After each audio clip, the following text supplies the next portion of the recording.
Hey, Constance. Hey, Danny. How you doing? Great. How are you? Good. We had a fun day. Yes, we did have a really fun day. And per tradition, as we have, we are going to give me some treatments Yes. on my ongoing golfer's elbow, even though I don't golf.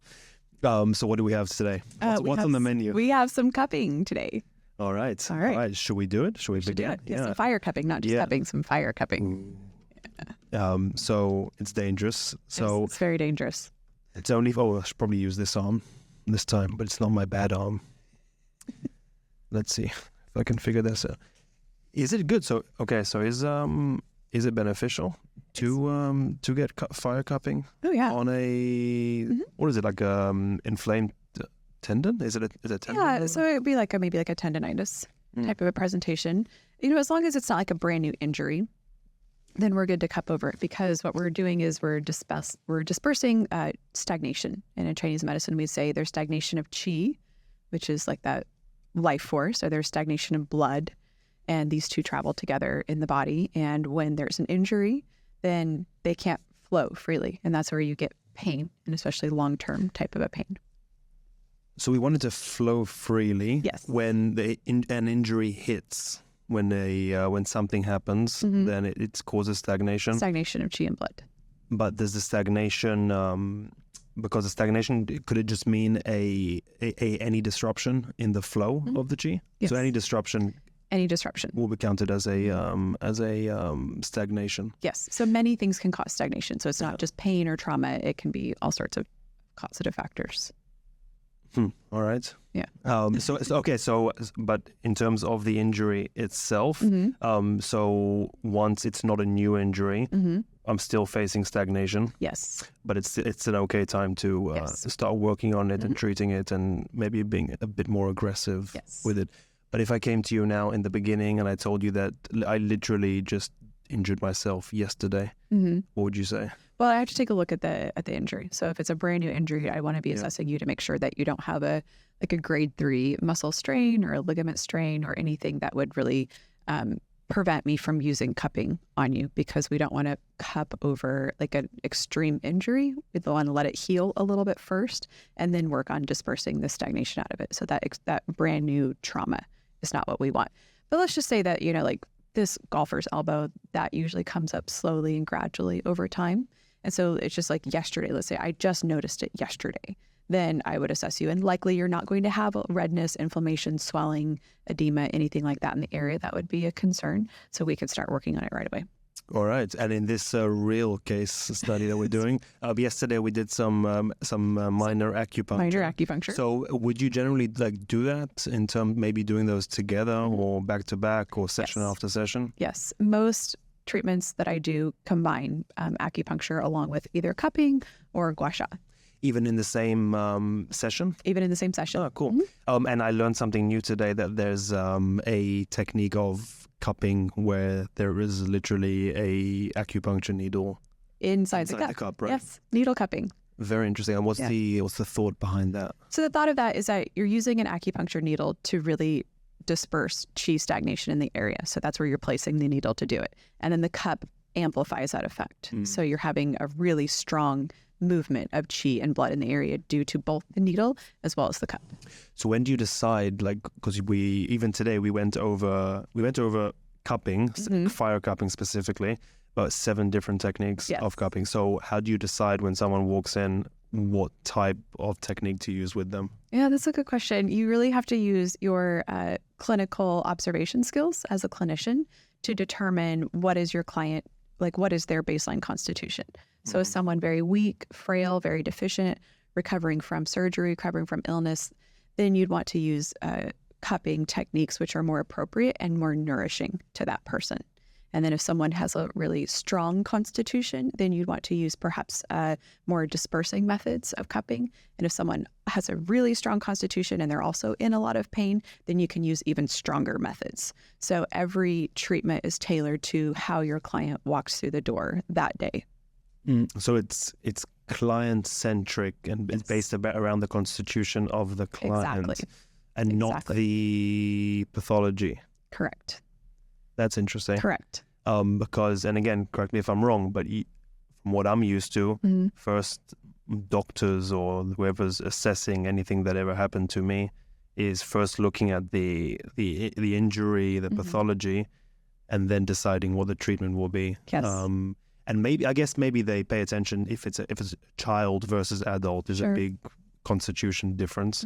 But anything more than that can even seem politically incorrect to determine someone's constitution and based on their constitution to decide what treatment to give them. Sure. Yeah. So, for example, like my mother, she's in her 70s, and let's say that she hurt her shoulder, which she did a couple of years ago. She tore some of her rotator cuffs, and she wanted acupuncture and some other treatments from me.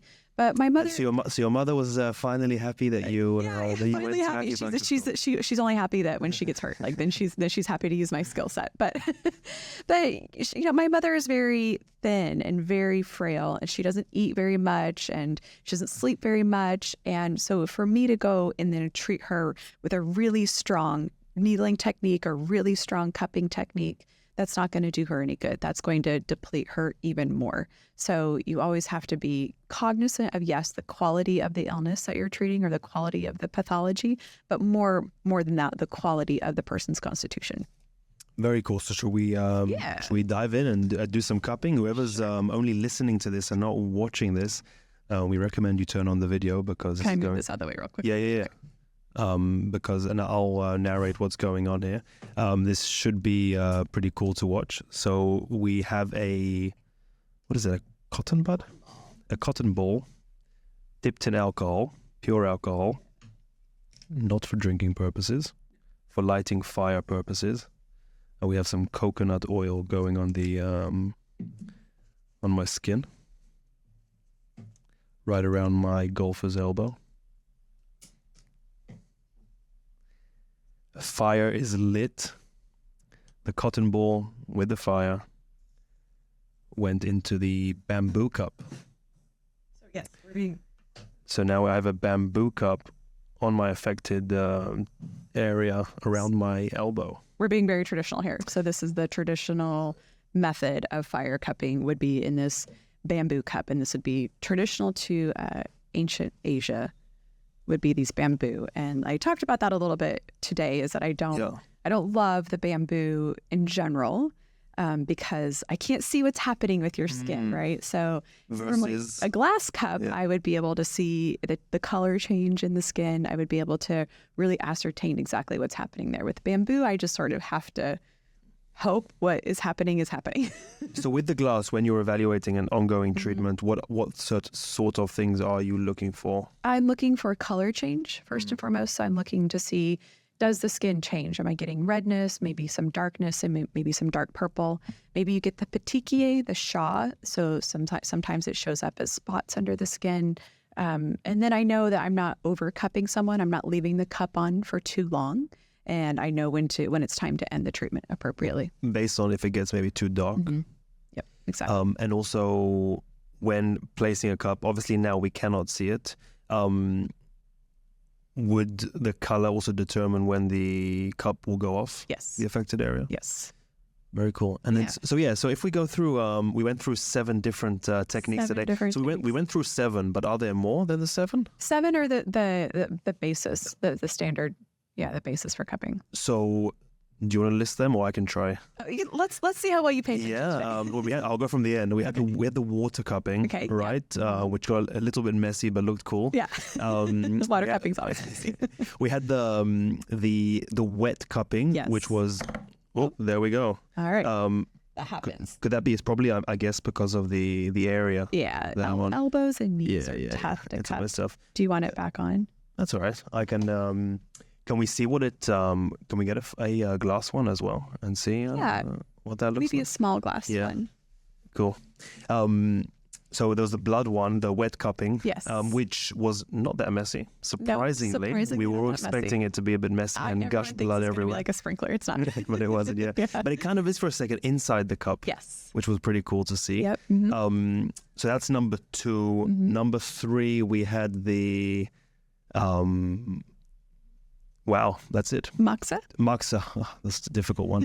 Okay, so what was the Moxa one? So Moxa is Moxa Bastion. It's the Chinese mugwort herb Moxa, and then burning it is called Moxa Bastion. So you're burning the moxa on the skin, and then you put the cup over the moxa.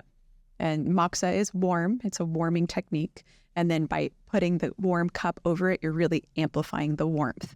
So it's like double duty to really warm. So would that be counted as a more aggressive one, let's say, for someone with a stronger constitution? No, not necessarily. It's more aggressive in the terms that it's more heat. So if someone has a hot presentation, so for example, let's say that your elbow did sometimes get red and warm, then we're not going to put moxa over your elbow because it's already red and warm. I would, in fact, maybe do a dispersing technique, so I'd bleed the elbow instead.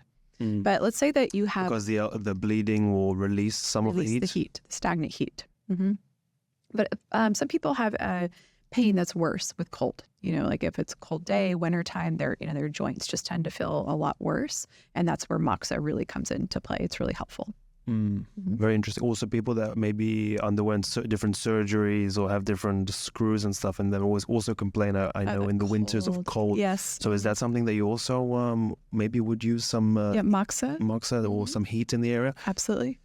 So which are the ones, let's say, would maybe induce heat to the area? So of the 7. So all cupping induces heat to the area because all cupping is a yang modality. So the heat is actually part of the therapy regardless. But that's not to say that all cupping is just going to make someone hot or just going to warm them. So for example, like again, in wet cupping, we're using this yang modality, but we're releasing heat and energy out of the body. So we're relying more on the heat to produce the movement of qi and blood, not just the warmth.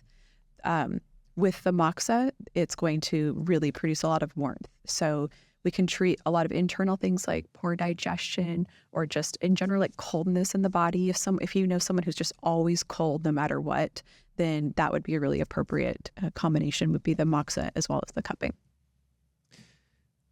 With the, do you have experience working with different modalities of cupping? In terms of like not fire cupping, I don't know, like we said, we talked about vacuum cupping recently. Or so it's funny. I learned fire cupping in school, and then immediately when I was finishing my acupuncture schooling, I worked at the Mayo Clinic. I was a research intern, and of course, you can't use fire in a hospital. You have to use vacuum cupping. Yeah. So I had to learn the vacuum cupping in order to use cupping there.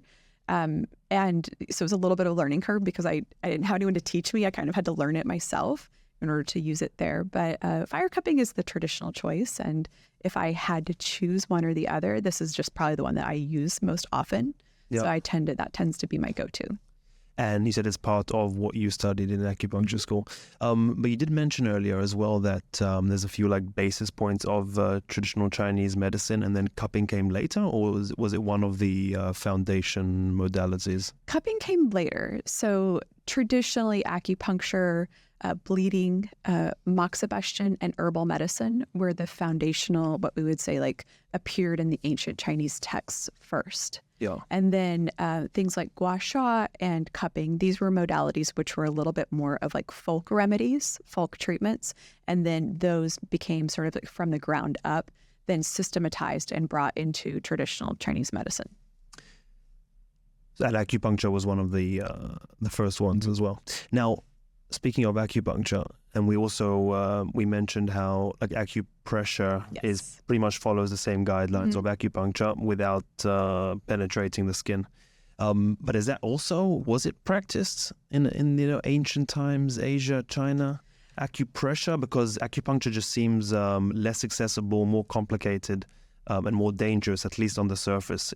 That's what it seems like. It may seem like that, but that's just because it's not in our culture, basically, right? Yeah. But if to my knowledge, the historical record did not include acupressure.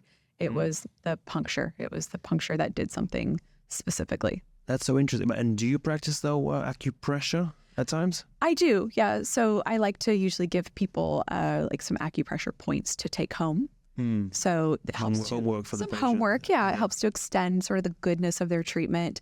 When I do ear needles or auricular acupuncture, I'll use ear seeds, little pellets of stickers that you can stick on the ears, and that also helps to prolong the benefit of the treatment. So I think that it's a nice way to give someone something to do at home. Yeah, which is great. And did you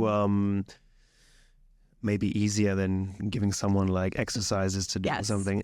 But did you do you ever decide when you're working on someone, do you ever decide to use acupressure instead of acupuncture for a certain point in the body, for a certain area of the body? Sometimes. So if I have someone who is, again, that like a very weak or deficient person, it's probably more beneficial maybe just to use the acupressure.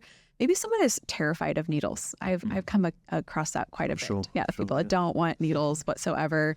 It's their first time ever experiencing it. So I'd use some acupressure in that case instead, just to maybe warm someone up to the idea. Yeah, but you would normally choose acupuncture. I'd choose acupuncture. Mm-hmm. Because there are people out there that prioritize in their practice acupressure over acupuncture. So I just wondered if it's something that maybe some areas of the body there could be a benefit for either, depending on what it is they do. Can we see the glass cup? The glass. So again, if you're only listening to this, we recommend going to YouTube or to our website to watch this cool video. So now we're moving on to the glass cup, where we should be able to see, and that's how we were able to see the gush of blood. The gush of blood. when being poked. So this should be fun. And again, the cotton ball is being lit on fire, already dipped in the alcohol, stuck inside the cup, and then very quickly onto the skin, and there we feel it. See, that feels a lot. I feel like I have a lot of better traction there than we did with the other one. It's a little bit larger. Of a cup, so we do have a little bit more suction. Very interesting. So let's say if it was going darker quicker than you were expecting, then you would just remove it because the job is almost done. The job is almost done, and you don't want to leave cups on for too long. You can sort of get outside of that therapeutic range, where now you're just leaving a cup on for no reason, and that can cause pain. Very good, yeah. And is it something that people can do on themselves? It's possible that someone can do it on themselves. Yeah, it's hard to get to certain parts of your body, right? So can I try and move it? Yeah, go for it. Yeah. Like you can't cup your own back. Yeah. For example, right? Yeah. The suction is amazing. Yeah, it's good, right? Yeah, it's amazing how tough it is and how heavy is the word you. Heavy, distension, pressure. Yeah, it's pretty amazing. Yeah. Yeah, it does. It almost feels like a deep massage. Yeah, in a way. Yeah, but it does the opposite effect, right? Because it pulls it's the up. suction, so not pushing. Yeah. But it's almost like a deep massage. Like I've had clients tell me like, oh, this is like a 90-minute massage in 20 minutes. Like I feel great. Yeah, and does the fire, does it freak out customers, patients, people coming in? Sometimes the majority of people who I cup their back. So they're usually face down, or I cup like the backs of their legs, like hamstrings, things like that. So most people don't see it. But why? So why is that? Why are the majority of cases? I happen to see a lot of back and shoulders in my practice, just back pain, neck pain, shoulder pain. Yeah, so is that the most common thing that you see, like usually? It is. I guess I just attract a lot of back pain. But I think a lot of people have back pain. Yeah. And I think when people think of acupuncture or Chinese medicine, they usually they think of pain as a way to use acupuncture and Chinese medicine to get out of pain. So I think that's why I tend to see a lot of pain. And when you see people, is it usually people that have maybe even been seeking help, trying different things themselves, or are you one of their first stops? It's usually the former. Usually someone like, oh, I've tried everything. I've tried, and now I'm here. And now I'm willing to give even this. Yes, I'm willing to even give this a shot. So where do you think we stand in terms of our culture? We're here in America. In terms of accepting or being open-minded towards these different practices, the traditional Chinese medicine practices, now that you've been in this for a while, how do you see, and you've been seeing clients and different types of people coming to you, or you've been, I'm sure, hearing feedback from close ones, family. So how do you evaluate how we react, how we feel towards traditional Chinese medicine now? I think we're getting a lot more open-minded towards it. I think we're moving in the direction that, if you had asked, like, for example, when I first had acupuncture in 2006, I didn't know anyone else. None of my friends, none of my family, they didn't know an acupuncturist. They haven't tried acupuncturist. And now fast forward, we're in 2023. I would say the majority of people who I've talked to, they may not have tried it, but my friend tried it, or I know someone who's tried it. So I think that more people are becoming exposed to acupuncture. There are more acupuncture colleges. There are more people going to acupuncture college. So I think that we're gaining just more traction in terms of there's more availability. And then along with that availability, people, I think, are looking for something that's not just, a pill or a drug or a fad. And I mean, I know I have clients who tell me all the time, well, this is thousands of years old, so I might as well give it a try. I know it's been around for a long time, so I feel kind of comfortable with that. Agreed. So the longevity of it is a huge factor that people like talking about. Yeah. But 50 years ago, it was also around for thousands of years. You know what I mean? Right. Could it be maybe like a generational thing? Maybe. People nowadays in their 20s, 30s, maybe just don't feel as separated anymore from it, or maybe they're less brainwashed, or maybe exposed, like yourself, or you post stuff on social media, we post stuff on social media, so people can see new information, new ways of treatment by non-crazy people. Right. Yeah, for sure. Because that's the association usually, I think, from the skeptics. Yes, is that you're a witch doctor, and there's it's not scientific, and I think Chinese medicine does not lend itself to Western scientific method of research and investigation. It does not fit into the standard scientific method. So I think for many, many years, acupuncture was not well researched or well studied, because those who were trying to research it they're really coming to it from this Western background. We have to see discernible cause, discernible effect, and it has to be very linear.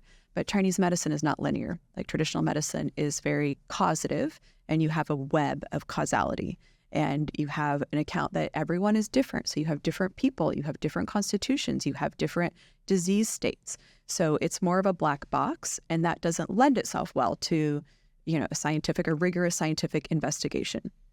So I think for a long time, Chinese medicine and other traditional modalities were really left out of being taught at even medical schools or anywhere in the culture. But I think now there are integrative medicine departments at major hospitals like MD Anderson and Mayo Clinic, because I think there's now this respect of that you don't have to research it within this Western scientific method, that you can come about respecting science, like the science of Chinese medicine within its own realm of possibility. Can traditional Chinese medicine, though, be explained within the template, the study template of Western medicine? Like, can Western medicine, is there a way for it to make sense of Chinese medicine? No. Every study I read, and if I'm wrong, if I miss a study and someone has found one, I'd love to see it. But nearly every study I've read, the conclusion says we still don't know how it works. We still don't know the exact mode of action. But we see that we've taken this blood, or we've done this specific scientific thing, and we see that these biomarkers change. So we see that acupuncture or this cupping or something causes a change. We think it causes a change, but we still don't know where the change occurs and how it occurs and why it occurs. So I still think there's still that smoking gun in terms of Western science that's missing, because you're not going to write a paper and publish it, in the Journal of Medicine and say, well, it's qi and it's blood, and you might as well just say, well, it's magic. Yeah, that's what it sounds like. Yeah. Have you come across Bowen therapy? No. Mm-mm. So I won't try and explain it, because it can get pretty complicated. Okay. But a very general idea that I understood from it, and we did a podcast about it a few episodes ago, was that the body can heal itself. The body is there to heal itself, and it's a functioning, what's the word you use when with the qi, that it's always. So it's like a homeostasis type of a... Yeah, so it's always moving. And so circulating. Circulating, thank you. So the body's always circulating, all the systems are circulating, and if there's anything in the way that's disrupting that, the body will fight and try and fix it. Yep. Will fight the stagnation, right? Mm-hmm. And then if something is wrong and the stagnation, cannot be defeated by the natural composition of the body, then that's where some interference is needed.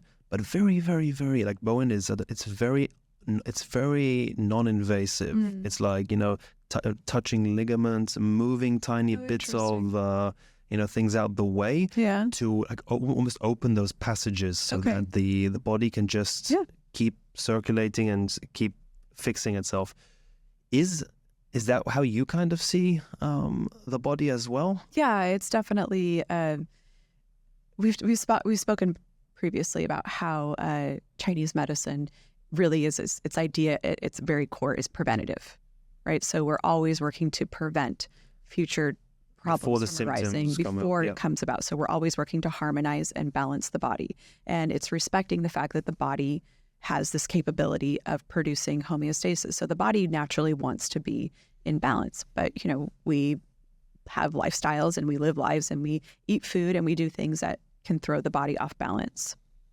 So the idea is to get to that subtle imbalance before it becomes a big problem and you start to see signs and symptoms of it.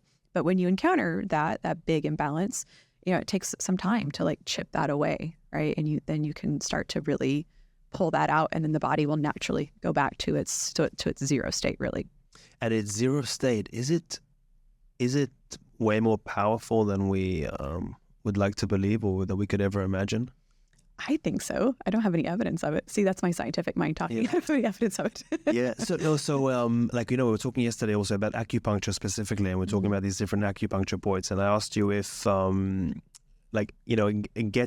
stimulating all these points in your body, is it a hidden superpower that we all have that we can release in ourselves? But can that quote unquote superpower be released without triggering those points with tiny needles? I think so. Are you familiar with the practice called Qigong? Only by name. Okay. But that's it. Qigong is really interesting. I think we hear a lot about Tai Chi. Yes. And Tai Chi came from martial arts, so it's fighting forms. But Qigong is a practice that means leading and guiding Qi. So again, we're working with Qi, but it's this idea of learning to bring in Qi from the environment through specific movements and exercises, as well as developing your own Qi and then guiding your Qi to do particular things. And there's a really famous YouTube video where there's a gentleman who is a Qigong practitioner, and he's able to use his Qigong powers to push a chopstick through a table, just through harnessing his Qi. And I look at your face and you're like, no way, that sounds crazy. But even in acupuncture college, so I took a year of Qigong practice, and we had this instructor who pretty much told us the same thing, and we all were like, "You're crazy." So we lit some incense, and we talked about the importance of harnessing Qi. And then there's a point in the palm where you can emanate your Qi from. And this sounds kind of woo-woo and weird, but if you think about harnessing your Qi and you meditate on it, and you hold your palm in front of this smoke of incense, you can change the course of the incense. And you've seen it like... I've done it. Oh, that must have been mind-blowing. It's pretty cool. Yeah, and it's not you're just holding your hand there, and then you see the smoke start to disrupt. So you've done it, but everyone else around you in the room, could they also do it? Most people could do it. Most people could do it. Yeah. I'm wondering if it's like one of those things, I'm about to describe something that they do on like a live, on a Oprah type thing, where you hold a coin but tied to a string, just hold it straight, and someone tells you to just imagine the coin moving from side to side. Sure, yeah. And it just starts moving. Starts to move. Yeah. And I've done that too. Have you? I've done that too, but then the people, the evidence-based people, they'll just say that you're moving your fingers in just a tiny bit where you can't even see it, but you are moving your fingers. So I'm just wondering if the smoke, maybe there's something there. Maybe there was a little fan in the ceiling that they were telling everyone that it worked. But yes, you've seen that and you felt it. And what's the So it's on the pericardium channel. So if you make a fist, and then it's right where your middle finger contacts here. It's right between the first and the second metacarpal. So literally right in the center almost? Yep, and that's the 8th point on the pericardium channel. And in Qigong, it's a really powerful point for emanating and moving Qi. And as acupuncture practitioners, we're taught to work with our Qi and our client's Qi. So, for example, like if you place your hands on your client, you can sort of drop into that space, and you can feel the chi connection. You can pick up on their chi as well as your chi. And when you're needling someone, you're feeling for a chi sensation. So you're always working with that sort of hidden superpower, I guess, in order to really understand what you're doing. It's not just sticking needles in people. It's not just putting cups on. It's not just scraping with You're the looking scalp. for feedback on you're the always surface. looking for feedback. From the chi. And what is like the chi, the energy, the spirit, a bit of both? Yeah, a bit of everything. It is that way. Yeah. Yeah, so like a another living thing inside us. Kind of, yeah. Giving feedback, and we're just the robots that express the frustrations or the happiness of the chi. Is there a school of thought? Was there a school of thought in traditional Chinese medicine of the best ways to maintain harmony in the chi, in your body, in the chi? There are. It's 100% not what we do in our daily lives. That's what I was afraid. Yeah, that's what I was afraid to hear. Afraid of, yeah. I'm just coming from Judaism, let's say, and again, I'm going to get the numbers wrong here, so sorry, fellow Jews, but Jews have 262 rules that they have to follow, in order to be good Jews accepted by God and make their way up to heaven. Okay. So I'm wondering, in traditional Chinese medicine, is there like a list of 60 things that they believe that if you did and followed, then, your body, you would be able to unleash that superpower in you without having to, go through different invasive treatments? It's not that linear. So really, Chinese medicine is this naturalistic tradition. I think the Judaism one is linear, by the way. Okay. Well, there's definitely not a list. Yeah. It's situated within a naturalistic tradition of health, meaning that you are supposed to harmonize your body with nature. And that is because your body is a microcosm of the natural world, and things that we see show up in the natural world show up in the body as well. And so we have to respect the way that the body is situated within nature. So that means you get up with the sun, you do your qigong in the sunlight, you eat foods that are only in season, that are locally grown, you go to bed with the sun, and then you don't excessively exhaust your chi. So things like staying up late or drinking too many stimulants or engaging in activities that exhaust you, right? So stressful, too much stress, too much taxation on your mind. And then you get some gentle movement every day. See your acupuncturist, take your herbs, right? Things like that. So it's just being in harmony with nature. We don't do these things in the West, right? We get up too early, we stay up too late, we drink coffee, we watch TV. Right, so we completely don't do any of those things. Yeah, and it's definitely interesting. Now, thinking about it, also so many things that we look back on, and again, you're well read in this way more than me, but anything we look back on in history, I feel like there's so much under the surface that we don't look into. So, for example, if you... In China, thousands of years ago, maybe there were 40% of the population or 50% of the population that thought that everything we're discussing is not the right way, not the best way to maintain chi or to preserve chi or keep harmony in the body. And there were different, maybe contradicting schools of thought.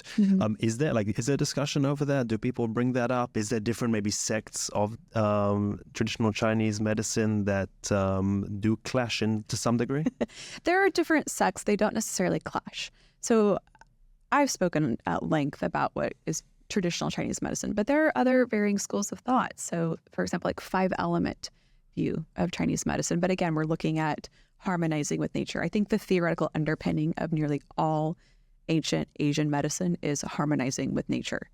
And so it's not necessarily that each school is saying, well, your theory is wrong. What they're saying is that, well, maybe the interpretation of the theory has just a different way that it plays out in the way that it's applied. Where does the wind come into play? Oh, the wind's important. The wind, yeah. What is the wind? Didn't your grandmother ever tell you, don't go outside with wet hair or cover up your neck in the wintertime? Have you ever heard that? Not from my grandmother, but I've heard that. Yeah. But yes. Yeah. It's sort of the same principle, right? Is that you don't want to let the wind in because the wind is sort of the root of all evil in Chinese medicine. Okay, now this is getting fun. Yeah. Okay, so the root of all evil. The root of all evil. So when if my hair is wet and I'm stepping outside and it's windy, so I'm letting the wind in. So what you're doing is you have this very special type of qi in your body called wei qi, and it's defensive qi. And it circulates on the surface of your body. You can think of it like your immune system. Yeah. And when your immune system is really strong, then you're not going to be susceptible to exogenous pathogens.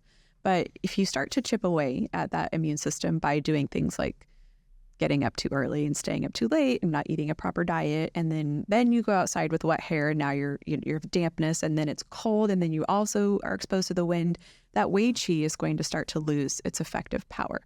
And wind, being the strongest exogenous factor, is always looking for a way to penetrate the body. It's basically, you can think of it like a concentration gradient, right? There's a lot of wind outside the body.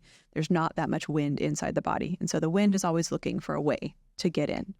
And then if your wei qi starts to really degrade, now you're leaving yourself susceptible and open to this wind pathogen entering the body, where it wreaks all kinds of havoc. So I think, again, I'm just thinking about myself.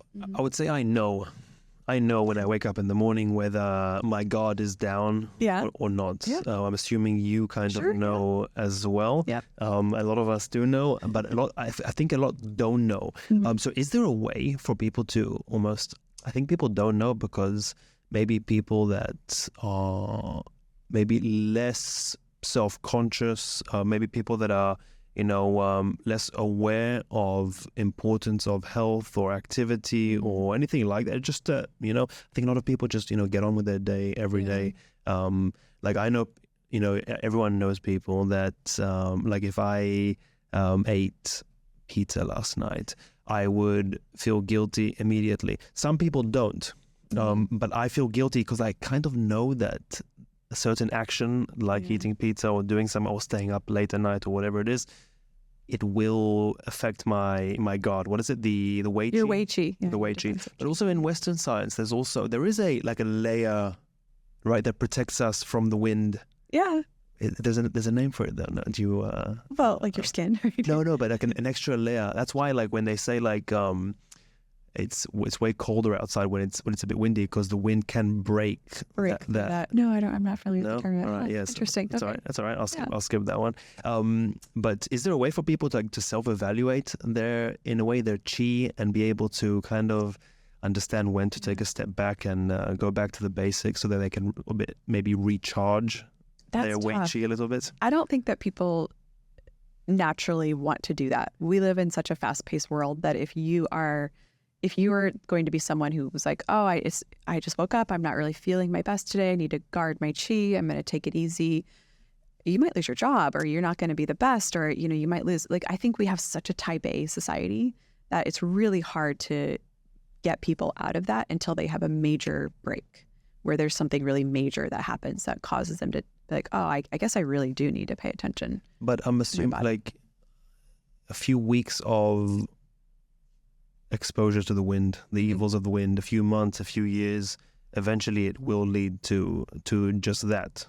No? Yeah. But if the person, again, you say that they won't want to, but if they did want to, is there a way for someone to like self-evaluate almost where they are roughly in the spectrum? Sure. You can look at your tongue.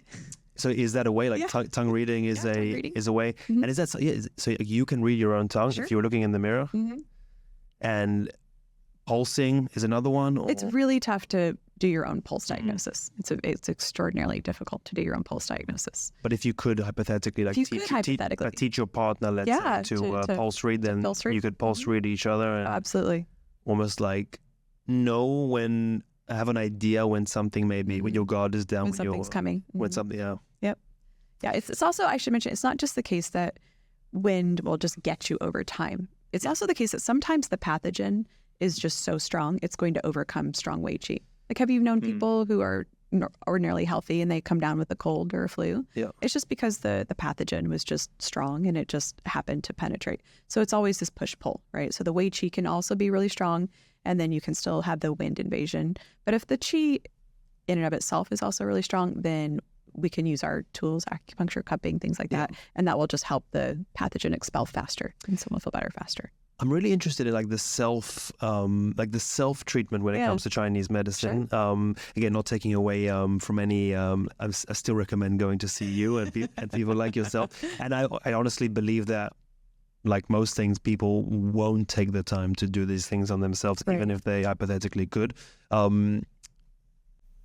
But it seems to me, like based on hearing you speak and lecture and our little conversations that we have, that people could solve so much in their day-to-day life.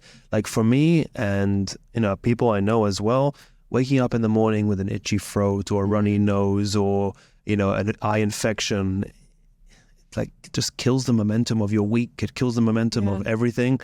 So when I hear you speak about quick little fixes to prevent these things from happening, it almost sounds like magical. It does sound magical. And unrealistic because it's horrible. It's small things, but horrible things. Maybe because it's horrible. I mean, even an eye infection. For me, it'll kill my morale for the whole, until it goes away. For 48 hours or however long it lasts. In the good case, But so can hypothetically, could people treat so many of these little things, a common cold, different things like that, just by A, trying to maintain their chi, but B, also pulsing, tongue reading, checking palpating themselves that way. Is it possible? I think it's possible. Absolutely, for sure. And do you see that on yourself? Did you teach it? Did you teach anyone maybe in say your family, little tricks that can help them?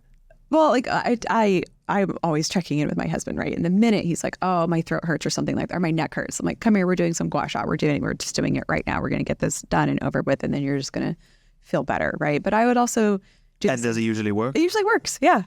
And I keep Chinese herbs on stock at all times. And if I have a scratchy throat or something's just not right, I'm starting to get kind of a headache, or I feel just kind of funny, then I know it's time to treat this. There's a type of acupuncture technique where is that not too late when you already feel something? Yeah, when you already feel the itchy throat, or it's not too late. No, it's too late when you've had the sore throat for 3 days, and then you're probably not going to arrest it as quickly. But as soon as you notice it, they should tackle it. Yeah, you can take a bleeding lancet and bleed certain parts of your fingers in order to relieve that stagnant heat in your throat, and that will clear out a sore throat pretty quickly. In your fingers? In your fingers. Wow. Yeah. And which fingers do you make bleed? All of them? No, this would be the thumb. That's the end of the lung channel, and the lung channel goes to the throat, into the mouth. So you're looking to really release that heat there in the lung channel. That really helps with the sore throat. Wow. Yeah. So cool. And then you were also talking about releasing blood from the lungs? Or? No, not from the lungs. Or from So there's a type of wet cupping that you can do where you lance over the sides of the body, sort of alongside of the liver channel area. And that would be releasing stagnant heat or buildup in the liver. The liver in Chinese medicine, and I'm not talking about the Western liver, I'm talking about the Chinese medicine concept of the liver. Yeah. The liver is responsible for smooth flow of qi. But okay, I understand that you're separating, but are we talking about the same organ? In terms of Western? Yeah. No. So different? Completely different. So Chinese didn't know about organs. They couldn't see inside the body. Yeah. So several thousand years ago, the organ systems were divided by constellations of functions. So, for example, the liver is the system which is responsible for smooth flow of qi.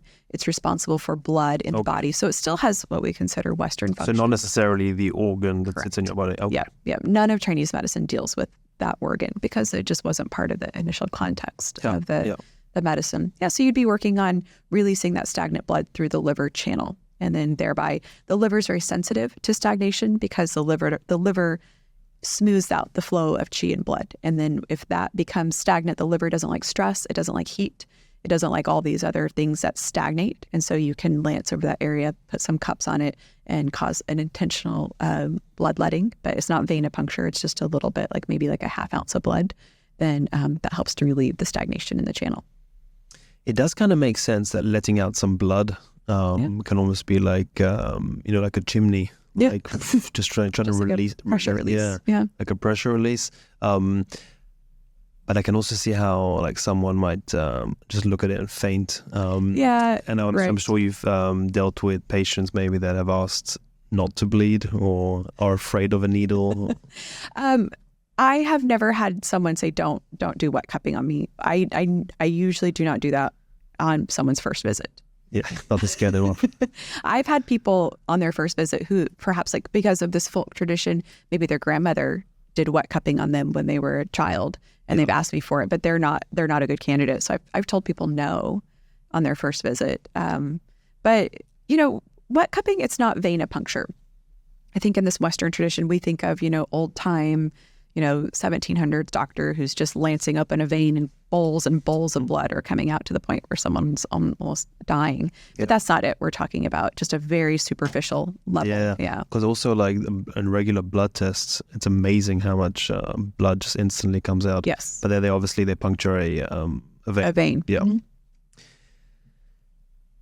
Conditions that people come in for. Yes. We went over acupuncture as well, a more advanced course that we'll release. We went over 9 different conditions. The last one, it's easier for me for some reason to go to the last of the 9. All right. Constipation. Constipation. So is that a common one that very you common. See? It's super common. It's common, but it's like the sleeper condition. Nobody wants to talk to me about their constipation, right? Just like nobody wants to show me their tongue for tongue diagnosis.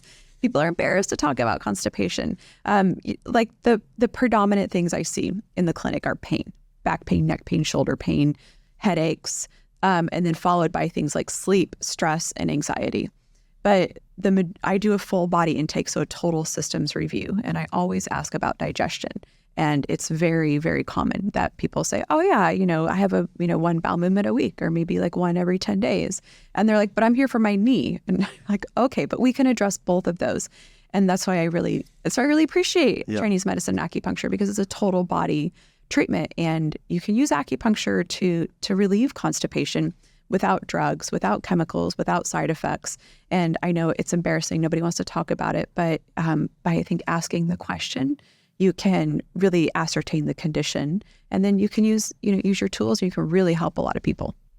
And is it based on the food that we consume, or that we have this constipation issue, or is water, lifestyle, stress are all contributors? I've had patients tell me that they have the urge to go to the bathroom in the morning, but they're at work and they're too embarrassed, or they're too busy, or they just don't. So I think it's a lot of lifestyle as well. But it's not healthy, right? So, yeah. Are there any other ones that people are maybe afraid to talk about? That seems to be the biggie. Yeah, people are the most afraid to talk about constipation. Because out of the 9 conditions that we went over, like anterior knee pain or frozen shoulder, that was the only one that was maybe, out of the ordinary that I maybe wasn't expecting to see on the list. I know. It seemed weird because I talked so much about pain. I went over 8 major pain conditions, and then I was like, oh, let's talk about constipation. And I'm sure people are like, wow, that's weird. But, I see it so much clinically. And if I'm seeing it, I know other people are seeing it too. And, you can really help so many people. So for the folks out there that that don't want to talk about their constipation issues to anyone, are there any self-remedies, Chinese medicine-wise, that they could implement? Well, you can always do some self-massage on the abdomen, working with the direction of the colon. So up the right side, which would be up the ascending colon, and then across the transverse colon, and then down the left side, which would be down the descending colon. So just some self-massage in the area. Well, that's pretty counterintuitive for the non-anatomy experts. Yeah. So you're just going if you look down, you're going in a clockwise direction. Yeah. Mm-hmm. Yeah, very cool. So that's it pretty much. I mean, that's a good one. That's a really good one, right? And then just drink more water. Yeah. I mean, these are all very non-Chinese, right? But just... Yeah. No, because, I mean, so is that an issue that people come to you and you just figure out they just don't maybe drink enough water? Yeah. Some people are pretty dehydrated. And then, that makes my job a little bit more difficult because acupuncture is more uncomfortable. If someone's dehydrated, it's harder to get a needle in to the space where I need to get it. And it's more uncomfortable for the client. So I always really like to encourage people, drink more water. Most people don't drink enough water. You need half of your body weight in ounces per day. And that's if you don't work out. And that's your adequate amount of water. Wow. Yeah. Now, bladder, let's say, peeing, people that pee too often or pee too much, are they, that's something you see? Oh, yes. And what is there a connection there to traditional Chinese medicine in terms of a specific disbalance? What can we go over that? Yes. So oddly enough, we just talked about this. People are not as hesitant to talk about urinary conditions as they are about bowel conditions. So makes sense. Yeah, people will tell me all day long about their urine. They don't care. The function of the bladder is to store and release urine in Chinese medicine. Okay. And then the qi direction of the bladder is going upwards until it's time to release the urine. So that sounds weird, but every organ system has a directional qi to it. So the bladder is supposed to hold qi and hold urine, and the qi direction goes upwards because you don't want leakage of urine until it's time to release the urine from the body. So when we're working with the bladder, we're working with the bladder qi, and we're most often working with the qi of the body. So if there's difficulty in like too much urine retention, it's because the qi is just blocked somehow. So there's a stagnation usually caused by dampness, so non-nutritive fluids in the body. If there's, like a dribbling of urine or urine incontinence, then it's because the qi of the bladder, it's not holding the bladder properly in place. So you need to work with the entire body in order to change the direction, basically. Wow. Yeah. So also something that it needs, that you see that the qi is out of balance and it just needs to restore that balance. Yes. Because, even could it be that the qi is in balance, in harmony, but there is some element of weakness in the body? Sure. But the two don't converge, where, can you be in harmony, but be too weak, let's say, in a certain part of your body to even, to maintain the liquids in your bladder? No, not necessarily. Because there is such a strong connection and correlation in systems in Chinese medicine, it would almost be impossible to have this other condition just isolate. Nothing exists in isolation, right? So again, if someone's having digestive concerns, I'm not just treating digestive concerns. I'm also looking at the entire balance of the body, right? Same thing with urinary concerns. If someone has urinary concerns, that doesn't exist in isolation. You need to look at what else. What's the root of that branch? Where does speaking, voice, and engaging in language, where does that come in? Is that an important component? Component of qi? It's not necessarily qi. It's an important component of Shen, which is another vital substance. So it's a component of the spirit. So the Shen is responsible for clear, logical. Okay, so I use spirit to try and define qi as well in English. But spirit would be more appropriate for Shen. Yes. So what is it there? Like, is there are you supposed to express yourself in a certain way? Are you supposed to be angry a certain amount of time? Are you supposed to be sad a certain amount of time? Are you supposed to express happiness a certain amount of time?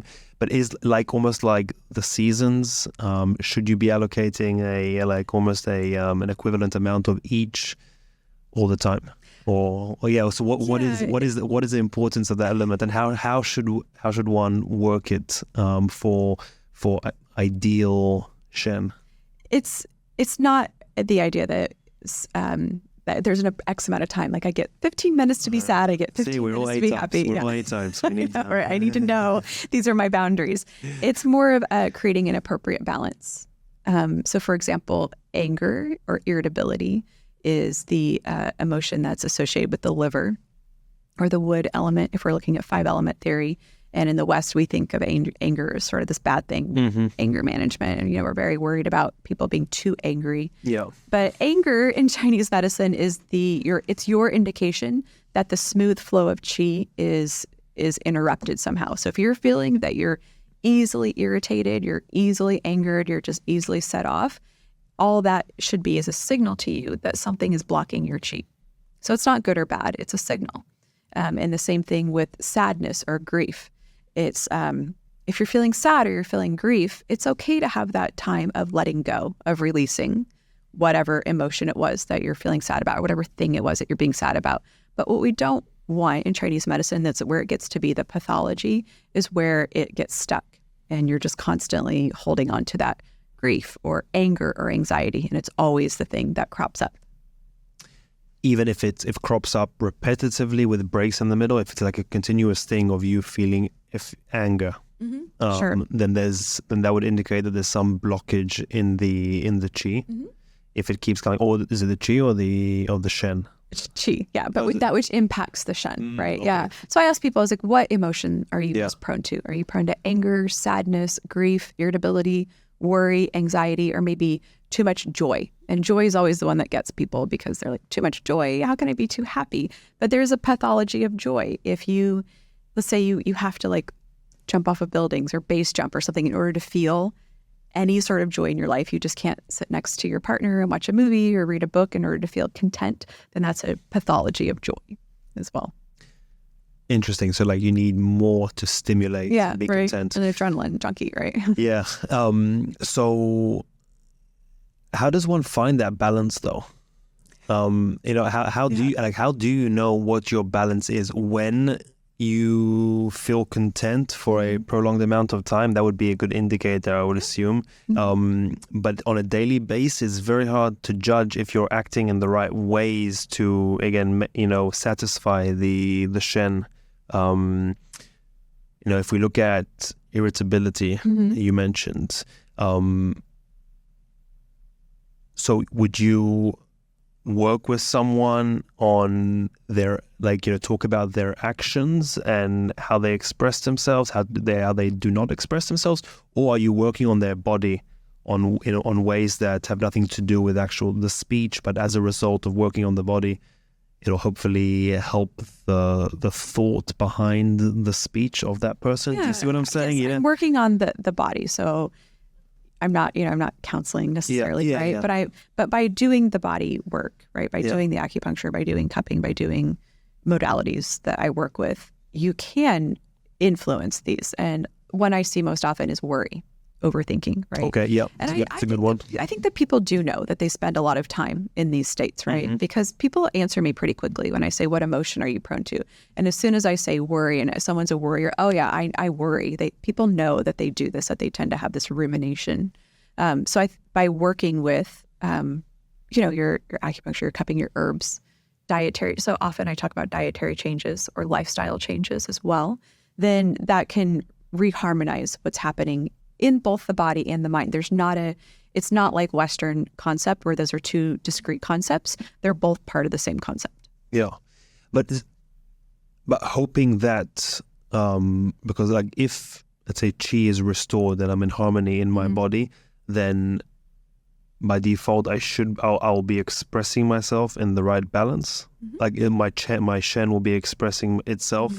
Because that also helps to harmonize. We're not just harmonizing qi. So there are 5 vital substances. Yeah. So there's qi, blood, jing, which is essence, body fluids, and then also Shen. So we're not just working with one thing. We're working with all things. Yeah. Okay, so what's going on if I'm going to lay out a situation? Okay. So, say anger management, you mentioned, people that always get angry all the time. Did you watch the movie? I didn't watch the movie, no. Adam Sandler. Very good movie. Okay. Jack Nicholson too. So someone who always gets angry, every little thing, someone doesn't open the door for them at Starbucks, they start going crazy and yelling at them.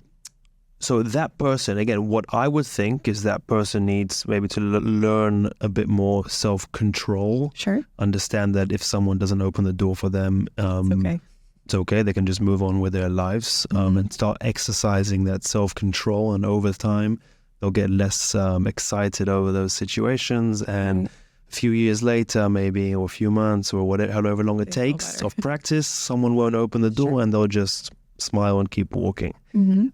Is that the right approach to almost train yourself, or am I thinking about, am I just looking at it through the Western lens? I think there is a degree that you can train yourself, but it's not just, I think you also have to reharmonize the internal pressures as well.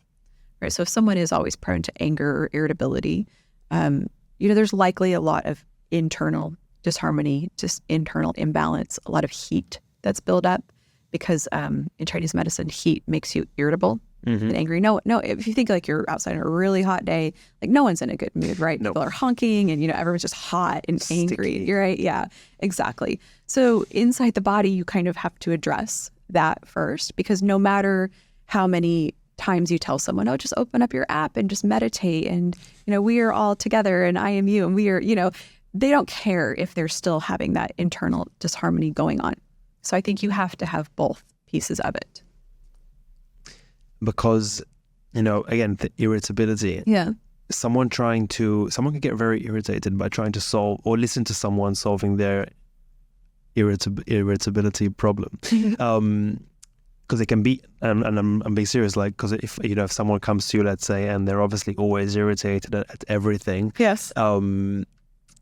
They'd probably be irritated as well with the process of trying to fix their irritation issues. Right. Because it's frustrating, especially as it's so like non-tangible, all these things. Right. It's like under the surface, trying to fix things under the surface that we're not trained to feel or see. That's why it's interesting to me and explain to me where nutrition, sure. I know you mentioned meditation app, I won't touch on meditation, but nutrition and breathing exercises can have a direct effect, like on the heat or the temperature of the body. Oh yeah, absolutely. Cooling down the body or heating up the body as well. So first, before I ask you about that, so you mentioned like, someone in a hot day, no one's happy when it's hot outside. Right. So what's the analogy for like someone who's cold all the time? Are they less irritable? Are they? No, not necessarily, right? Because cold is stagnating. So cold can also cause irritability, right? But cold would be something where it's just, there's no movement, right? In terms of, it's like a cold winter day. So everything is cold. Everything is shut down, right? We can also see other bodily conditions that come into play with this, such as usually problems with fertility, problems with digestion. So that can cause a whole other type of irritability as well. It's just that in the West, we're usually more prone to being hot than we are prone to being cold. It's just part of the nature of our lifestyle. So I tend to see this more heat presentation than I do a cold presentation. But what does one present like when they're cold? When they're cold, easy to picture the angry person. So picture someone who is always cold. So have you ever had a friend over to your house and they're like, they want a sweater, or they want another sweater, and then a blanket, and then they're just like, I'm freezing. What's going on? Yes, this is a relationship conundrum, right? Is that usually someone's heat predisposed and someone's cold predisposed, and they marry each other. So that's usually how it goes, and they fight over the thermostat for the rest of their life. So find someone who has the same constitution. You'll never fight over the thermostat. But cold presentation, or learn to live with it. Or learn to live with it, right? Cold hands, cold feet, right? But just cold all the time. More prone to, so if someone is hot, they're more prone to like that quick reaction. Cold tends to be a little bit slower, right? More prone to like depression, things like that. So everything just feels a little more contracted, a little bit more inward with that cold type presentation. So I like thinking about the nutrition aspect of traditional Chinese medicine, and also I'll touch on breathing exercises because like I was talking about how someone can maybe self-help themselves, like self-caring, prescribing, if you will, like knowing when to do what without going to see someone, maybe someone's not ready to, or maybe someone's, like I'm in that boat, investigating, but maybe not ready to commit to a process. Sure.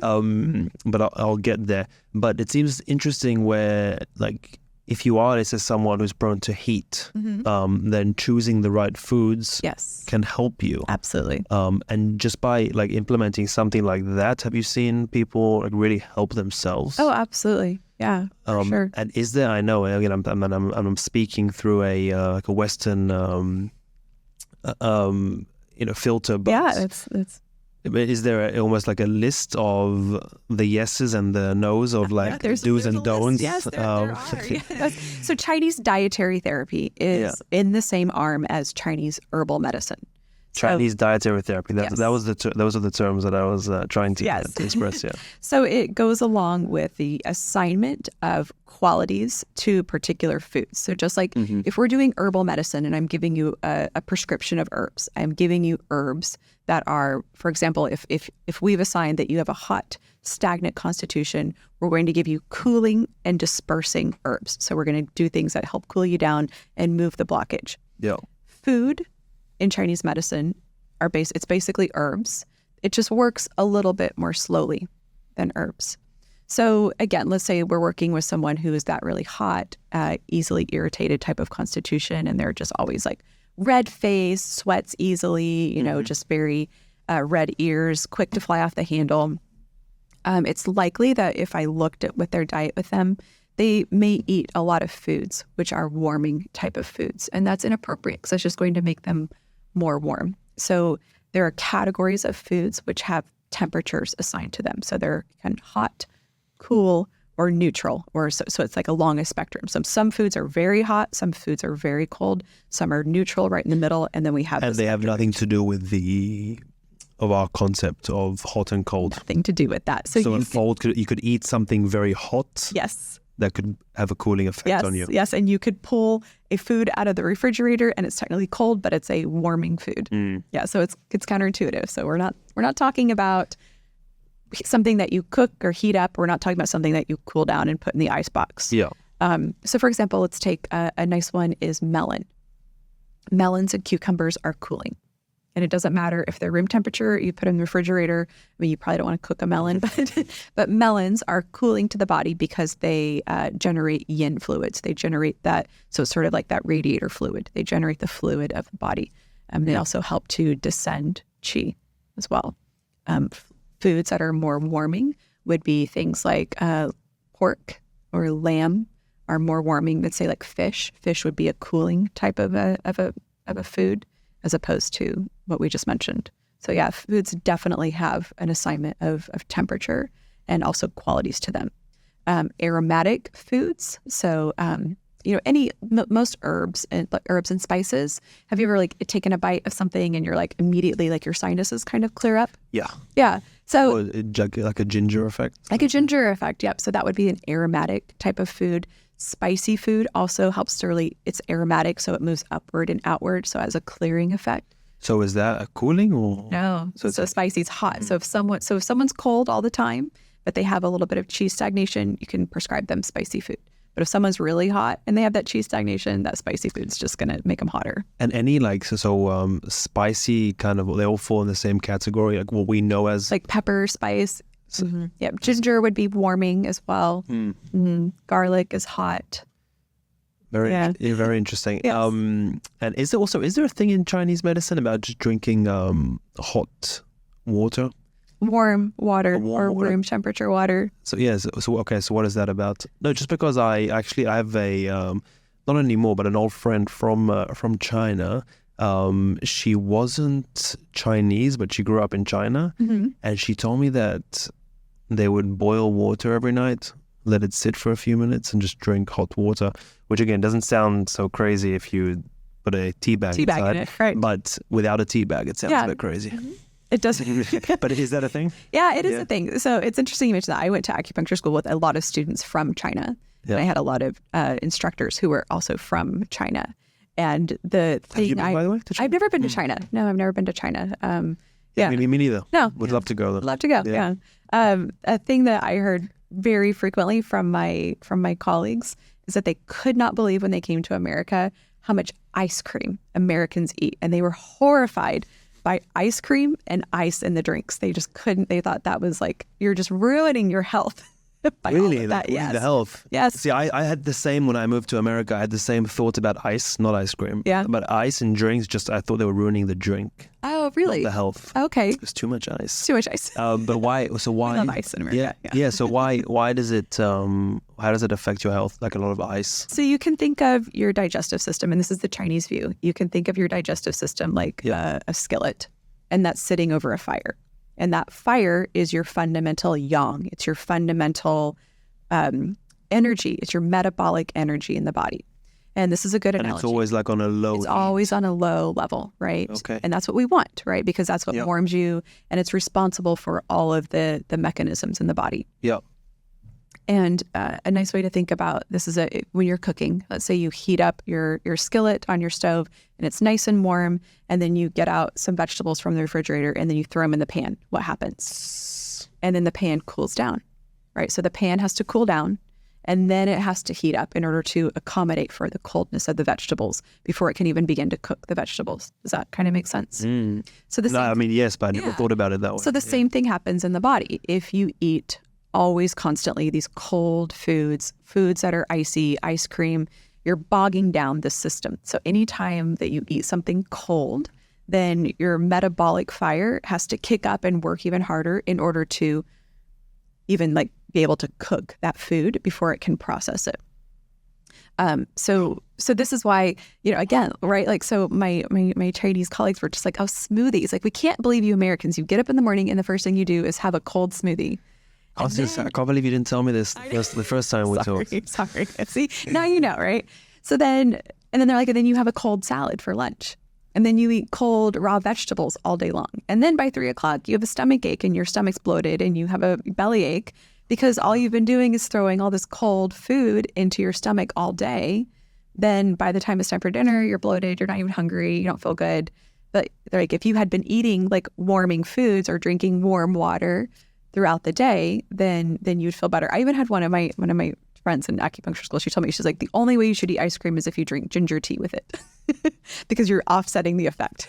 So, wow. Yeah. Yes. Yeah, so that's the idea there, is that you're bogging down your body's metabolic fire.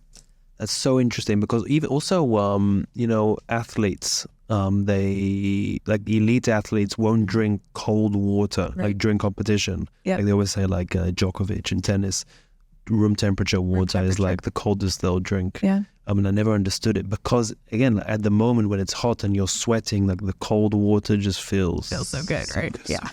So what's hot yoga? You saw some cold water. Yeah, exactly. Right. So what is the Chinese explanation or for that good feeling? It's like we said, it's in a hot yoga room and you sort of splash cold water down your body. Yeah. So why does it feel so good if it's so wrong? I know, right? Is there right? Well, I think a lot of that's discipline, right? And as a hot yoga teacher and practitioner, for me, it's a mental battle, right? Like if I want to pour that ice cold water all over myself in hot yoga, it's because my mind is trying to climb out of my body because I'm uncomfortable.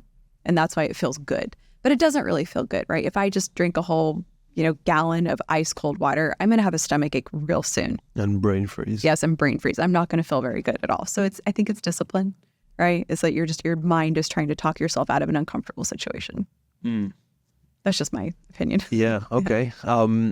Breathing exercises also just again something I was told by my Chinese healer, but I kind of disregarded, most people do. Unfortunately disregarded. Yeah. But then it got reignited a couple weeks ago. I was in a yoga class and we did some breathing exercises, and the yoga instructor was explaining. We were doing a breathing exercise where you breathe in like this. Oh, sithali. Like, what is it? Sithali. It's a type of pranayama. Okay. So, but with the logic of cooling the body down, because the tongue, by cooling the tip of the tongue, which is connected to all the organs down here, you actually will be cooling. Your organs. So is that something that also people should pay attention to? Not only, because I think, taking it from a higher level, I think that people should pay more attention to breathing in general. Yeah. But now, if you're someone that is always angry and hot and irritable, should you be thinking specifically about breathing exercises that cool you down? Because there are breathing exercises that will also get me to sweat and raise my temperature, right? Absolutely.